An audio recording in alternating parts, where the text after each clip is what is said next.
अस्सलाम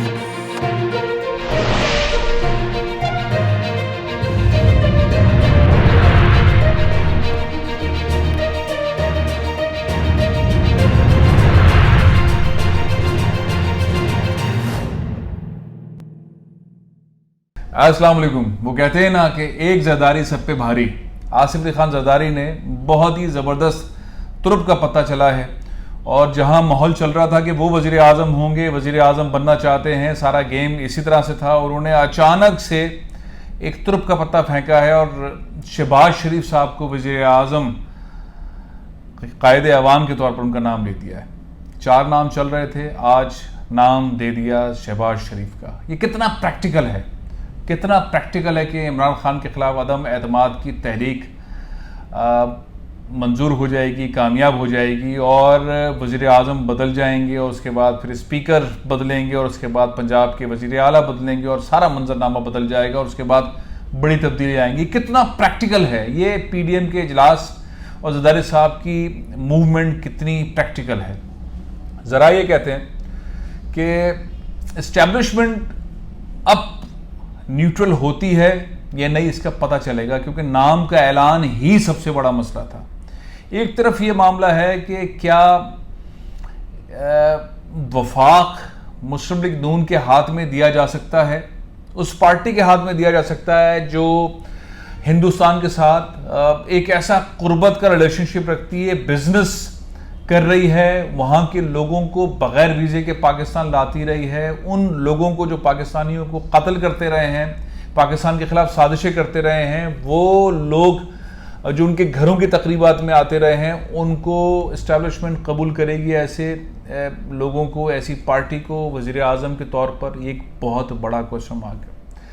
तो जो बात निकल कर आ रही है कि ज़रदारी साहब ने गेम ऐसा खेला है कि सारी सूरत हाल में इस्टेब्लिशमेंट ने न्यूट्रल होना नहीं होना, गेम शहबाज शरीफ साहब ने हैंडल करना है। मजमूई तौर पर 10 के करीब मेंबर्स कौमी असम्बली के अपोजिशन को चाहिए, जस्ट 10 लोग चाहिए।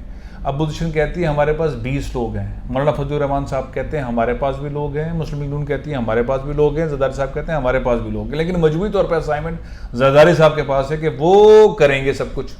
आपको पता है ख़रीदो फरोख्त हमारे सेनेट में कैसे होती है, तो MNAs को ख़रीदना अब अच्छा लगे या बुरा लगे, बोलियां लगनी हैं, और इन बोलियों के लगने के साथ मामलात होने। लेकिन मैं आपको एक आगे चल के एक बात बताऊंगा कि ये सारी चीज़ें धरी की धरी रह जाएंगी, क्योंकि टाइम बहुत कम है। टाइम कैसे कम है ये भी बताता हूँ आपको, लेकिन ये इंपॉर्टेंट चीज़ ये है कि इस वक्त कीमत किसकी इंपॉर्टेंट है, किसकी ज़्यादा लगनी है।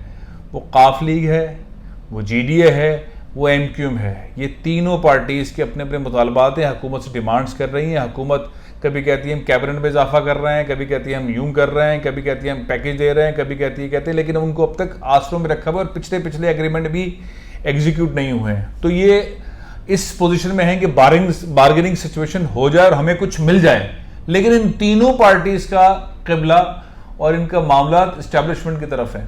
वहाँ से अगर सिग्नल आएगा तो ये मूव करेंगे, अदरवाइज नहीं।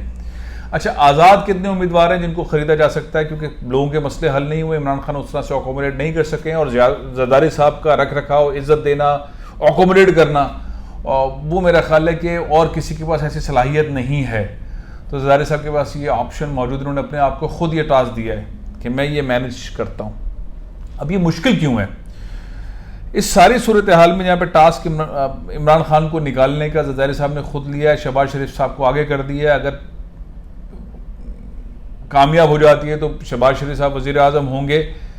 इसके चांसेस कितने हैं? क्योंकि एक साहब है, उनका नाम है ब्रिगेडियर रिटायर्ड मुसद्दिक अब्बासी साहब, जो कि एहतसाब के मुशीर हैं। वो बहुत तेज़ी से काम कर रहे हैं। फ़र्द जो मायद होनी है शहबाज शरीफ के ख़िलाफ़, और शहबाज शरीफ के ख़िलाफ़ अदम वो आनी है तो उनकी गिरफ़्तारी मुतवक्के है, मतलब वो गिरफ़्तार हो सकते हैं, और ये किसी वक्त भी गिरफ़्तार हो सकते हैं। 1 महीने से कम का टाइम है उनकी गिरफ़्तारी के अंदर, जो आसार नज़र आ रहे हैं। दूसरा इंपॉर्टेंट मामला यह है कि कौमी असम्बली के अंदर इजलास नहीं हो सकता। कौमी असम्बली में इजलास नहीं हो सकता। क्यों नहीं हो सकता? कि कौमी असम्बली के अंदर 23 मार्च को OIC का एक अहम इजलास होना है। अब ये जो OIC का इजलास होना है, इस्लामी कॉन्फ्रेंस तंजीम का इजलास होना है 23 मार्च को, पाकिस्तान के 75वें यौम पाकिस्तान के मौके पर जो इजलास होना है, उसके लिए तज़ीन व आराइश का काम जारी है। सारे असम्बली की सीट्स, जो उनकी बाहर बालकनीज़ हैं, उन सारे एरियो के अंदर, सारे कौमी असम्बली की लॉबीज़ के अंदर, हर जगह के ऊपर तज़ीन व आराइश का काम चल रहा है। तो इजलास तो हो ही नहीं सकता, क्योंकि असम्बली अवेलेबल ही नहीं है।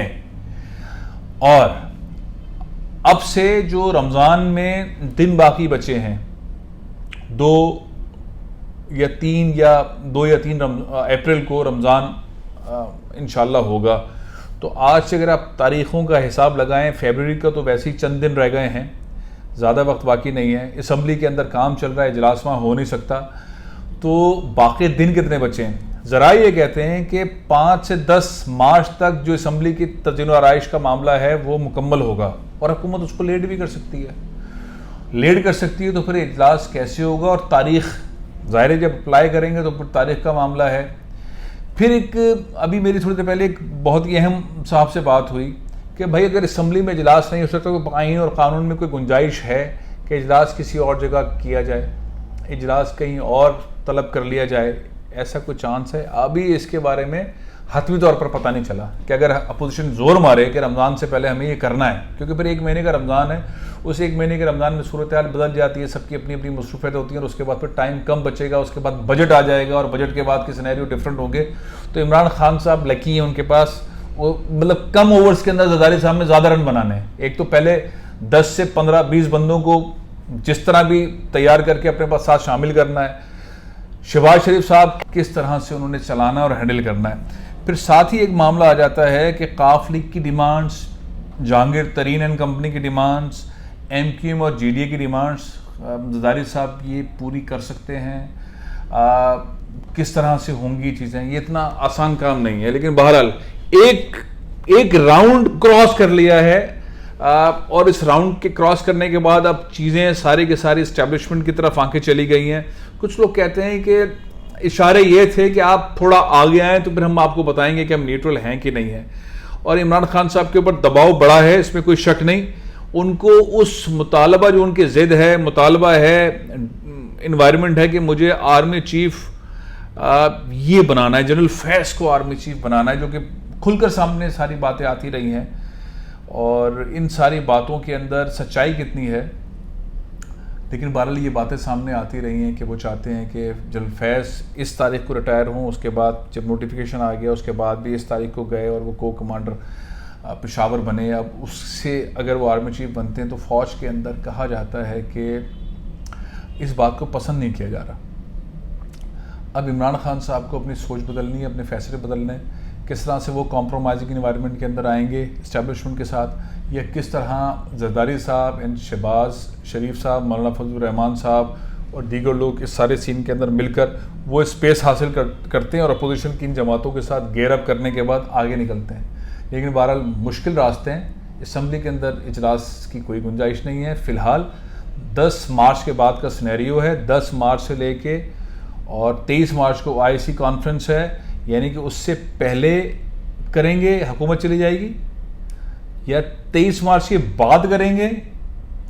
तो आपके पास 1 वीक है, रमज़ान आने वाला है, टाइम बहुत कम है। टाइम ज़रदारी साहब के लिए सारे बंदों को गेयर अप करना, सारी तैयारी करना और असम्बली का तैयार होना और वहाँ पे इजलास होना, फिर इजलास का, और अगर ये अदम एतमाद की तहरीक कामयाब नहीं हो सकी तो इमरान खान साहब का जो गेयर होगा वो इतना खौफनाक होगा कि वो ये सारी पार्टियों को, नैब के जो नए एहतसाब के जो नए एडवाइज़र हैं वो जिस तेज़ी से काम कर रहे हैं, वो किसी को बख्शने वाले मूड में नहीं है। ना ज़रदारी साहब, ना शहबाज शरीफ साहब, ना मौलाना फजल रहमान साहब, नौ इनके 2, 3, 4, 5 नीचे के लेफ़्ट राइट के लोग।